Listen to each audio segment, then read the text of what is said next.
নমস্কার বন্ধুরা, দুষ্টু বুকানের আরও একটি নতুন ভিডিওতে তোমাদের অনেক অনেক স্বাগত আর অনেক অনেক তোমরা কেমন আছো? আশা করছি নিশ্চয়ই খুব ভালো আছো।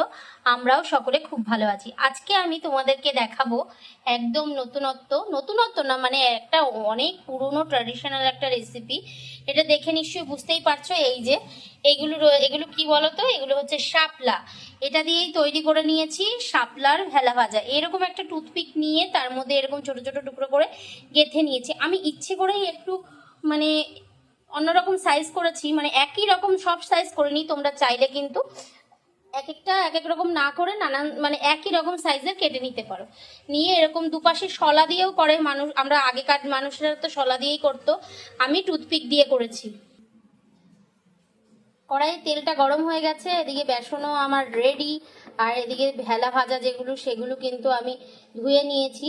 এগুলো কোনো রকম ভাপ বা কিছু দেওয়ার প্রয়োজন নেই। এই যে এইভাবে আমি এটাকে ডোবাবো বেসনে। একটু মোটা রাখতে হবে বেসনটা, দিয়ে এইভাবে তেলে দিয়ে দেব। আরেকটাও এই যে এরকম ভাবে ডোবাবো,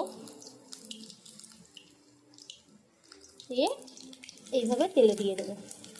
একদম লো মিডিয়াম হিটে এটাকে বেশ খানিকক্ষণ ধরে ভাজতে হবে, কারণ যেহেতু জিনিসটা কাঁচা, এটা সেদ্ধ হওয়ার একটা ব্যাপার আছে। আমি কিন্তু একদমই আস্তে করে দিয়েছি হিটটা, এই দেখো, দেখেছো? এবার এটাকে আমি ভেজে নেব।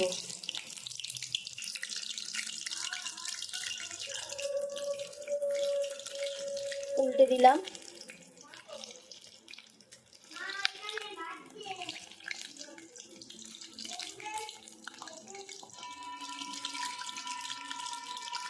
এবার এটাকে আস্তে আস্তে হোক, উপিট একদম লাল লাল করে ভেজে নেব। দেখো এক পিঠ ভাজা হয়ে গেছে, এবার আবার একটু উল্টে দেব। এইভাবে উল্টে পাল্টে একদম লাল লাল করে ভেজে নিতে হবে, তাহলেই আমাদের তৈরি হয়ে যাবে একদম মুচমুচে ভেলা ভাজা। একদম হয়ে যাক, তারপর আবার দেখাচ্ছি। দেখো বন্ধুরা, আমার কিন্তু এইগুলো ভাজা হয়ে গেছে, একদম লাল লাল করে ভেজে। আর এইভাবেই কিন্তু ভেজে নিতে হবে। আর একটু লো হিটে দিলে নইলে কিন্তু পুড়ে যাবে, ভেতরটা কাঁচা থেকে যাবে। এই জন্য কিন্তু একটু সময় নিয়ে ভাজতে হবে। দেখো প্লেটে তুলে নিয়েছি। তোমরাও কিন্তু বাড়িতে এইভাবে এরকম ট্র্যাডিশনাল একটি রেসিপি বাড়িতে বানিয়ে তোমরা সকলে খেয়েও আর আমাকে জানিও কেমন হয়েছে।